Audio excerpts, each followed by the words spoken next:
Howdy folks, and welcome back to War Thunder Ground Forces with the mighty Jingles. Today I thought I was going to do a bit of a sort of retrospective, a sort of state of play video on where I currently am with War Thunder Ground Forces. And most of the comments that you're going to hear me talking about are to do with how I feel the various different tanks are performing and where I think they're likely to go from here.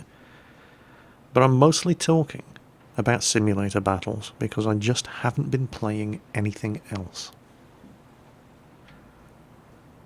I can't remember the last time I played an arcade battle with War Thunder tanks. I can't even remember the last time I played a realistic battle with War Thunder tanks. I just feel that simulator battles are so much more exciting, rewarding and fun than any of the other game modes available for tanks in War Thunder. And I think, I'm not saying people aren't going to be playing arcade, obviously they are. People are obviously also going to be playing realistic. But simulator is, wow. I have had so much fun playing various different machines in simulator mode only. I don't think I'll ever go back to playing arcade in War Thunder tanks. And there's a couple of reasons for that, and not just because of the increased rewards that you get in simulator over realistic and arcade. One of the big fears that everybody had about combined arms battles, tanks and aircraft on the same battlefield, was that, well, how is a tank going to defend itself from an aircraft armed with bombs, rockets and cannons? Yeah, that's a good question. Don't forget, if you're playing in simulator mode, the aircraft are also playing in simulator mode, and the amount of people that actually play simulator mode aircraft in War Thunder is around about 2% of the people who play War Thunder. There are not that many simulator pilots around, because flying aircraft in simulator mode in War Thunder is bloody hard.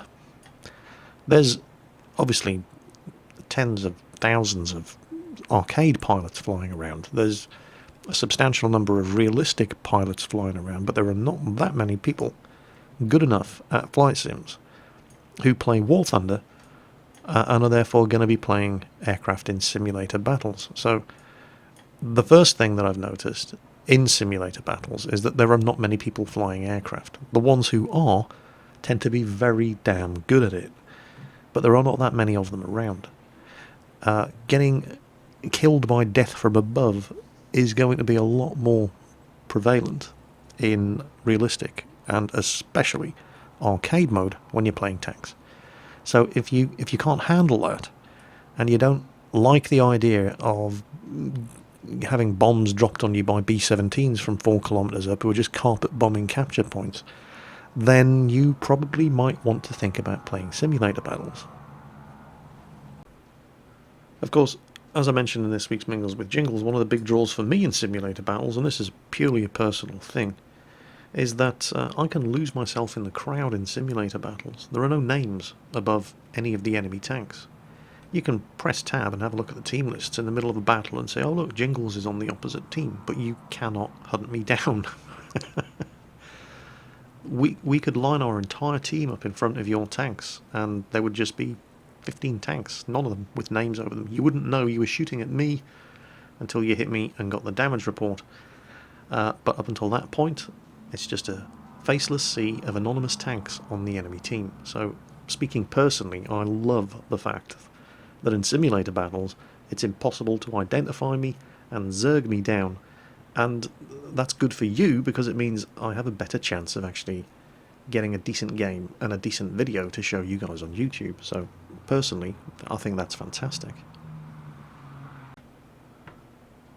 One thing that I definitely have noticed from playing simulator battles is that the differences in performance between the various different guns available to machines, and particularly we're talking about tank destroyers or heavy tanks like the KV-2, tank destroyers like the Su-122 and the Su-152, and to a lesser degree tank destroyers like the Stug-3A.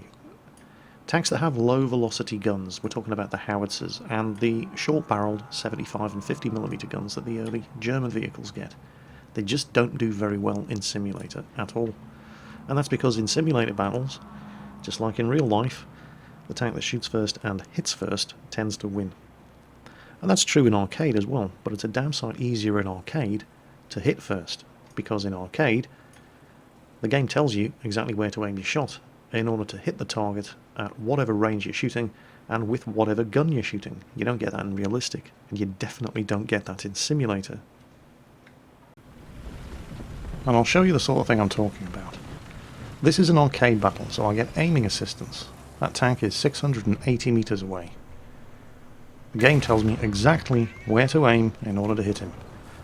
Fired first, hit first, won.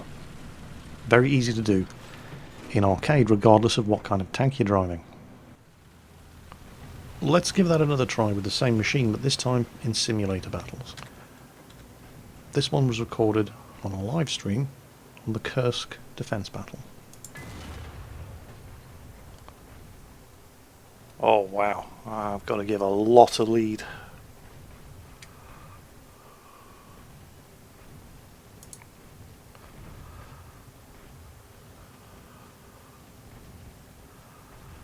Long reload as well. This is going to be interesting, trying to find the right amount of lead to fire your shots at.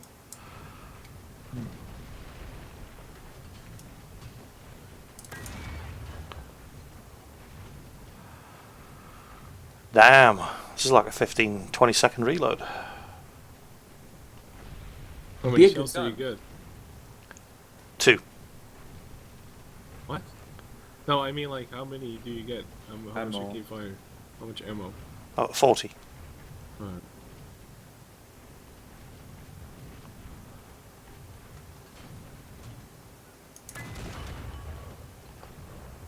So Circon, you ready to die to some Panzer 3Ms? Oh, I can't wait. Better balance.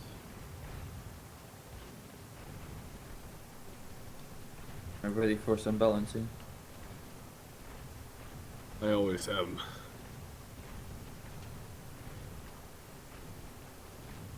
Kursk. Kursk.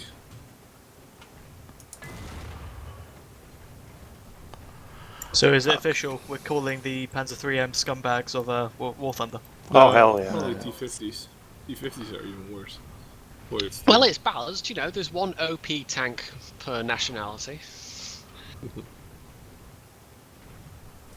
Just need special matchmaking where it's all T50s against just 3Ms. this map Daisy with tanks. Ah. That's like the worst. worst. That kind of looks like the Inferno. All of the zombies on this map. Yeah, man. Yep. There's as many as there is in Daisy at the moment. Yeah. Well, you can one-shot kill with this thing. It just takes 4 ranging shots and about a minute to get the range. Suspension is damaged. Of course, once poor you've guy. had enough experience of using these low-velocity, high-caliber guns, you are eventually going to be able to estimate the effective range of the target with some accuracy. What is happening here? Alright then. Quite strong. GG. First one, God was elevated. I know what he was thinking. Having fun The then. best part is that like his corpse slided all the way down on fire. Yeah. I can't see shit here, there's just too much smoke.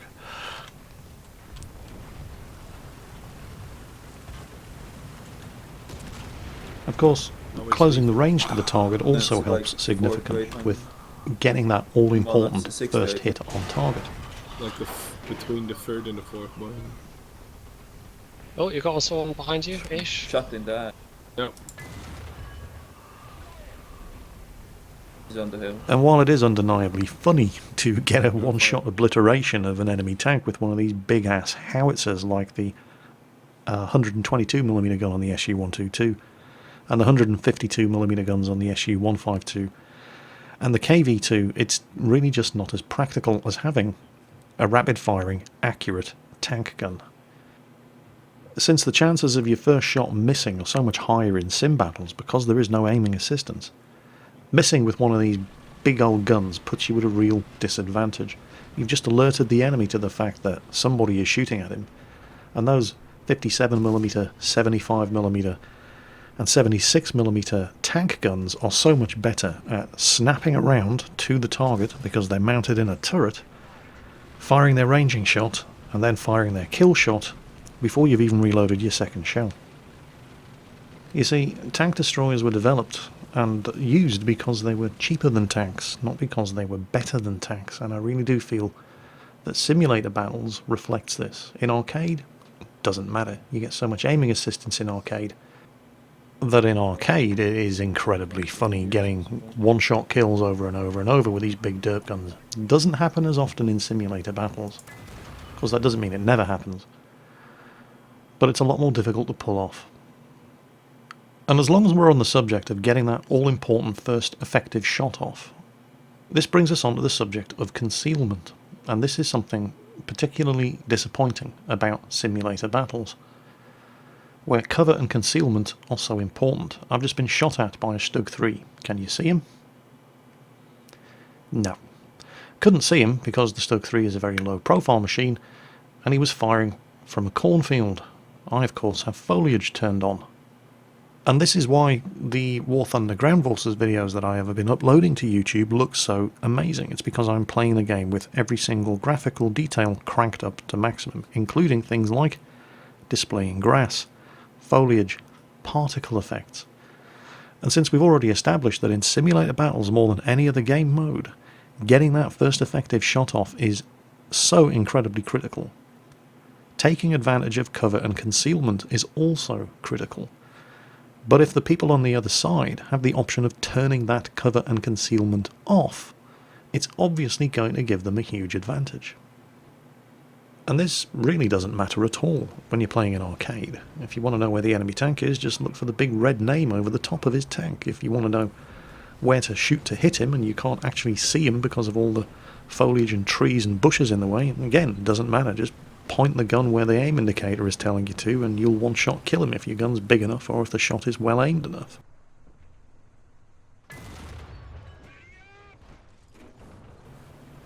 I'll give you another example, again, same arcade battle. Imagine this was simulator and all of that grass had been turned off.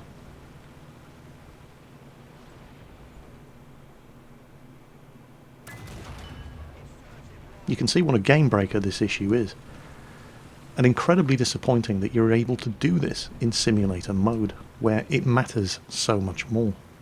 Ah, but Jingles, you can turn the grass off in World of Tanks as well, and you never complain about that. No, I don't complain about it because it doesn't matter. It matters as little as it does in War Thunder Arcade. As long as I have the gun sight pointed at a target in World of Tanks, I get a dirty, great, big red target outline all the way around him. It's the same in War Thunder Arcade. Point the gun at the target, the cursor changes to indicate whether A, you can hit him, and B, what your chances of penetrating him are. Being able to actually see the tank is 100% completely irrelevant in World of Tanks and in War Thunder Ground Forces Arcade. In War Thunder Ground Forces simulator battles, it's everything. If you can't actually see any tanks to shoot at on the other side of that ridge because of all the grass on the top of the ridge, which means that you're going to have to drive your tank over the top of the ridge in order to see what's on the other side, then just turn the grass off.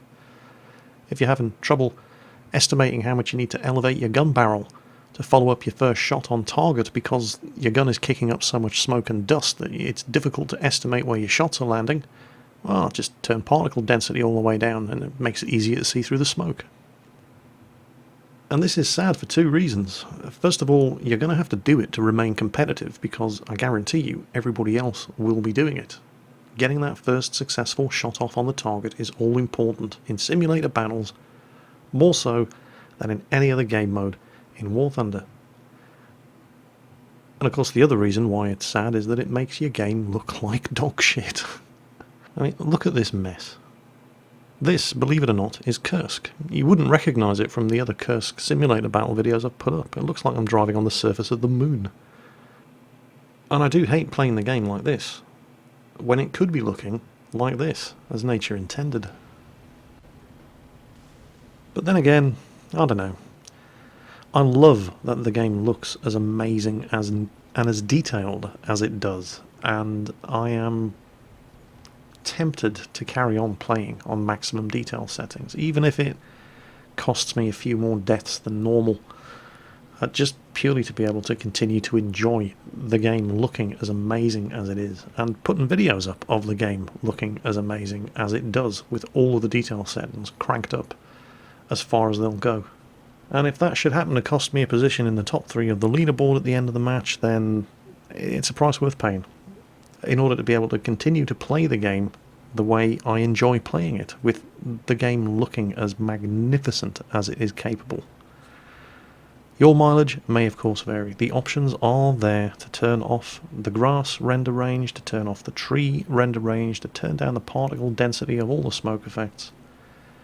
Nobody can stop you doing it. I'm certainly not going to judge you if you do go ahead and do it. You probably should if you want to remain at the peak of competitiveness when you're playing simulator battles. Myself, I'll probably just accept finishing second every now and then in order to have the game looking as good as this. In the meantime, as always, take care on that battlefield, and I'll catch you next time.